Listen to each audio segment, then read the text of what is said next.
Welcome to R biology. ANM GNM 2024 mock test সিরিজের ভিডিওতে তোমাদের স্বাগত। আজকে কিন্তু মক টেস্ট 1। এই মক টেস্ট 1-এ তোমরা লাইফ সায়েন্সের সাথে সাথে ফিজিক্যাল সায়েন্সের ক্যাটাগরি 1, শুধুমাত্র ক্যাটাগরি 1 এর প্রশ্ন কিন্তু পেয়ে যাবে। ক্যাটাগরি 2-র একটা কিন্তু ডেডিকেটেড ভিডিও থাকবে, তাই চ্যানেলটি অবশ্যই করে সাবস্ক্রাইব করে নাও এবং বেল বাটনটি বাজিয়ে দাও। তো চলো প্রথম প্রশ্নে আমরা চলে যাই। দেখো, প্রথম স্লাইডে আমরা চলে এসেছি, সেখানে তিনখানা প্রশ্ন আছে। নিচের কোনটি বৃহৎ জৈব অণু নয়, অর্থাৎ বায়োপলিমার নয়, কোনটা জিজ্ঞেস করা হচ্ছে। কোনটা বায়োপলিমার নয়? দেখো, ডিএনএ বায়োপলিমার, প্রোটিন বায়োপলিমার, আরএনএও বায়োপলিমার, কিন্তু নিউক্লিওটাইড কি? নিউক্লিওটাইড এক প্রকার কিন্তু মনোমার। তাহলে উত্তর কি হয়ে যাবে? উত্তর হয়ে যাবে কিন্তু নিউক্লিওটাইড। পরবর্তী প্রশ্ন আছে, দেখো, যে একটি সরল শর্করা হলো, প্রত্যেকেই জানো সরল শর্করা কিন্তু গ্লুকোজ। তারপর কোনটি জলীয় দ্রবণ পিচ্ছিল প্রকৃতির হয়? ক্ষার। এবার অনেকেই বলতে পারো যে এত ইজি প্রশ্ন কি আসবে? দেখো, আমি প্রথম যেহেতু মক টেস্ট আজকে করাচ্ছি, আজকে যত প্রশ্ন পাবে কিন্তু তুলনামূলক একটু ইজি পাবে। যত আমি তোমাদের যেমনটি বলেছি যে 7 দিন 800 প্রশ্ন, 7 দিনে আমরা 800 প্রশ্ন প্র্যাকটিস করব। Practice makes perfect. সেই 800 প্রশ্ন প্রথম সেট এটা, তো এটা একটু ইজি মতো আছে, পরে কিন্তু লেভেল ইনক্রিজ হবে।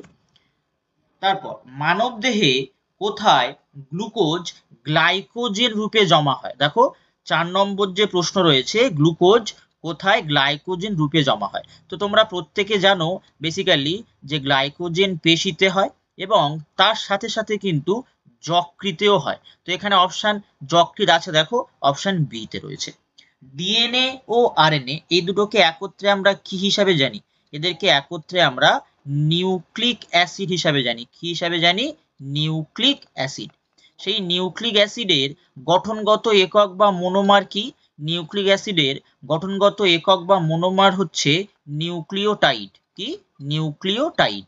তাহলে উত্তর কি হয়ে যাবে? গঠনগত একক নিউক্লিওটাইড, অপশন বি। তারপরে দেখো, মানবদেহে ভিটামিন এর অভাবে, মানবদেহে ভিটামিন এর অভাবে কোন রোগ হয়?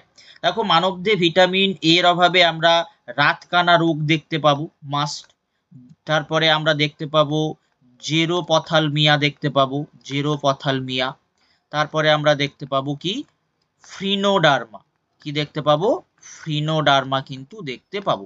ঠিক আছে, তাহলে সবকটি হবে। তো এই প্রশ্নগুলো কিন্তু ক্যাটাগরি 2 তে আসতে পারে, যেখানে একের বেশি উত্তর সঠিক সেখানে কিন্তু আসতে পারে। পরবর্তী প্রশ্ন, ভিটামিন সির রাসায়নিক নাম। ভিটামিন সি রাসায়নিক নাম অ্যাসকর্বিক অ্যাসিড। মানবদেহের সর্বাপেক্ষা ক্ষুদ্রতম কোষ, সর্বাপেক্ষা ক্ষুদ্রতম কোষ কিন্তু অনুচক্রিকা বা বলতে পারো প্লেটলেট, বলতে পারো প্লেটলেট। ঠিক আছে, তারপর পরবর্তীতে সাইটোপ্লাজমের ভিতরের দিকে যে দানা যুক্ত ঘন অংশ থাকে তাকে কি বলা হয়? তাকে এন্ডোপ্লাজম বলা হয়। কি বলা হয়? এন্ডোপ্লাজম। কোষের মস্তিষ্ক কাকে বলে? কোষের মস্তিষ্ক কিন্তু নিউক্লিয়াসকে বলা হয়। পরবর্তী, গলগি বস্তুর প্রধান কাজ কি? গলগি বস্তু কিন্তু প্রধানত ক্ষরণের সঙ্গে সম্পর্কিত। গলগি বস্তু প্রধানত ক্ষরণের সঙ্গে সম্পর্কিত। দেখো, সালোক সংশ্লেষ প্রক্রিয়ায় খাদ্য তৈরি করে যে কলা। তো সালোক সংশ্লেষ হতে গেলে মাস্ট কিসের উপস্থিতি থাকতে হবে? ক্লোরোপ্লাস্টের উপস্থিতি থাকতে হবে। তো এই যে কটা অপশন আছে, এটা একটা প্যারেনকাইমা, এটা প্যারেনকাইমা। এই প্যারেনকাইমাতে কিন্তু কি আছে? এই প্যারেনকাইমাতে বায়ু গহ্বর আছে, তাই এটার নাম কি বলা হয়? এটার নাম বলা হয় এরেনকাইমা। বেসিক্যালি জলজ উদ্ভিদে কিন্তু এগুলো বেশি দেখতে পাওয়া যায়, জলজ উদ্ভিদে বেশি দেখতে পাওয়া যায়। ক্লোরেনকাইমা সেটাও একটা প্যারেনকাইমা, কিন্তু এই প্যারেনকাইমার কোষে কি আছে? ক্লোরোপ্লাস্ট আছে। এই প্যারেনকাইমার কোষে কি আছে? ক্লোরোপ্লাস্ট আছে। তাই এখানে আমরা কি দেখতে পাবো? খাদ্য তৈরি দেখতে পাবো। তো দুটোই কিন্তু প্যারেনকাইমা, অর্থাৎ সরল স্থায়ী কলার যে প্রথম পার্ট প্যারেনকাইমা, তার কাছে ক্লোরোপ্লাস্ট হয়, তখন তাকে আমরা কি বলবো? ক্লোরেনকাইমা বলবো। ঠিক আছে, নিচের কোনটি মৃত কোষ? এই 13 নম্বর প্রশ্নের উত্তরটা তোমরা আমাকে কমেন্ট করো দেখি। নিচের কোনটি মৃত কোষ? এই প্রশ্নের উত্তরটা আমাকে তোমরা কমেন্ট করো। তারপরে পরবর্তী স্লাইডে আমরা চলে যাই। পরবর্তী প্রশ্ন, কত বছর আগে পৃথিবীতে ইউক্যারিওট জীবের উদ্ভব ঘটে? উত্তর কি হবে? 1.5 বিলিয়ন। বায়োলজি শব্দটির প্রবর্তক। তো বায়োলজি শব্দটি যদি আমরা ভাঙি, দুটো শব্দ পাই, বায়োস আর লোগোস। বায়োস কথার অর্থ হচ্ছে জীব এবং লোগোস কথার অর্থ হচ্ছে পড়াশোনা বা বিদ্যা, অর্থাৎ জীব সম্বন্ধীয় পড়াশোনা যেখানে করা হয় তাকে বায়োলজি বলে। এবার বায়োলজি কথাটি অ্যাজ পার অপশনটা কিন্তু ল্যামার্ক হবে, কারণ তোমাদের সিলেবাসটা কিন্তু 9-10 সিলেবাস। 9-10 সিলেবাসে কিন্তু ল্যামার্ককেই বলা আছে। এবার 11-এ উঠলে ল্যামার্কের সাথে আর একটা বিজ্ঞানীর নাম আমরা দেখতে পাই, সেটা কিন্তু তার নাম হলো ট্রাভেরিনাস। এবার যদি তোমাদের ক্যাটাগরি 2-তে থাকে তাহলে কিন্তু একটা অপশনে ল্যামার্ক আছে, একটা অপশনে ট্রাভেরিনাস আছে, তখন উত্তর দুটো অপশন হবে। যেহেতু এটা ক্যাটাগরি 1-এর প্রশ্ন, এখানে উত্তর কি হয়ে যাবে? ল্যামার্ক। তারপর পরবর্তী প্রশ্ন, 16 নম্বর প্রশ্ন।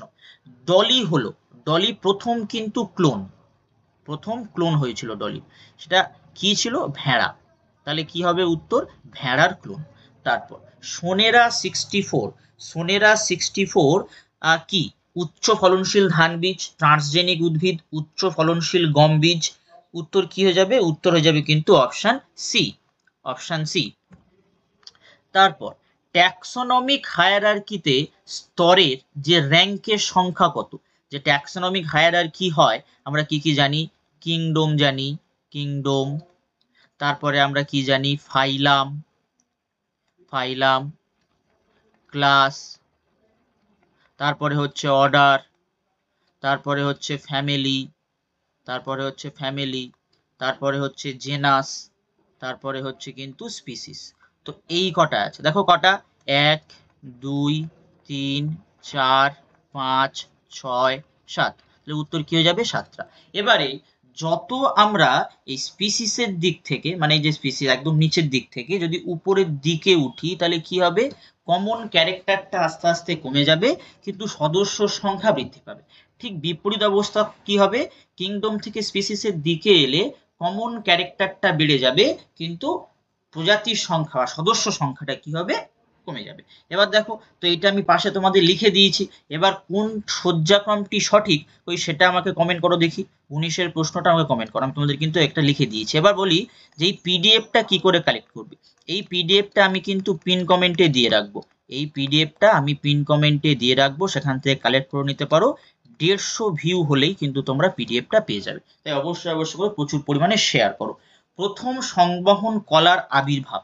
তো সংবহন কলা বলতে দুটো কলাকে একত্রে সংবহন কলা বলা হয়, সেটা হলো ফ্লোয়েম প্লাস জাইলেম। ফ্লোয়েম থেকে খাদ্য পরিবাহিত হয়, জাইলেম থেকে জল পরিবাহিত হয়। তো প্রথম সংবহন কলার আবির্ভাব ঘটে কোন উদ্ভিদের ক্ষেত্রে? সবাই জানো কি হবে? ফার্ন জাতীয় উদ্ভিদের ক্ষেত্রে, ফার্ন জাতীয় উদ্ভিদের ক্ষেত্রে। তারপর নিচের কোন উদ্ভিদে জালিকাকার শিরাবিন্যাস দেখতে পাওয়া যায়? কি হবে? জবা। তারপর তারা মাছের টিউব ফিড বা নালীপদের কাজ কি? দেখো গমন, খাদ্য গ্রহণ, জল সংবহন সবকটি হবে, অপশন ডি। এরকম কিন্তু তোমাদের ক্যাটাগরি 2-তে আসতে পারে। তারপরে কোন আঁশকে খালি চোখে দেখা যায় না? কোন আঁশকে খালি চোখে দেখা যায় না? উত্তর হবে প্ল্যাকয়েড আঁশকে। ব্যাকটেরিয়া কে আবিষ্কার করে? ব্যাকটেরিয়া, এটা কমেন্ট করো, সোজা প্রশ্ন একদম, ব্যাকটেরিয়া কে আবিষ্কার করে? তারপর পরবর্তী প্রশ্ন, একজন প্রাপ্তবয়স্ক মানুষ মিনিটে কতবার শ্বাসকার্য চালায়? তো মোটামুটি তোমরা ধরতে পারো কত কি কি আছে, দেখো 10 থেকে 14 বার, 14 থেকে 18 বার, তারপরে 12 থেকে 18। তো মোটামুটি এটা কত হয়? 14 থেকে 18 বার কিন্তু হয়।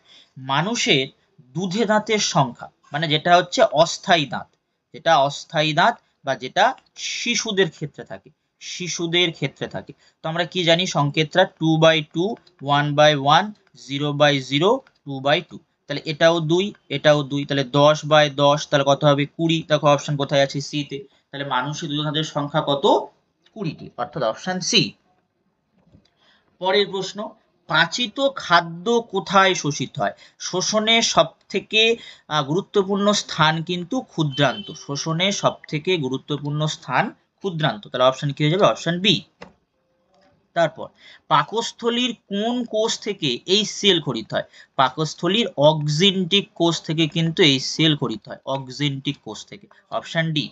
বেদানার যে রসালো ভোজ্য অংশ তার নাম কি? তার নাম কিন্তু টেস্টা, তার নাম টেস্টা।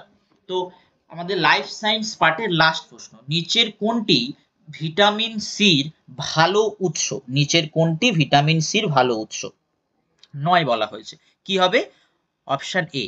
তো এবার যদি আমরা ফিজিক্যাল সায়েন্স পার্টে চলে যাই, তো যেহেতু এখানে মাঝখানে তোমাদের যে 10টা ক্যাটাগরি 2 থাকে, সে ক্যাটাগরি 2 নেই, তাই এখানে 41 থেকে শুরু হয়েছে।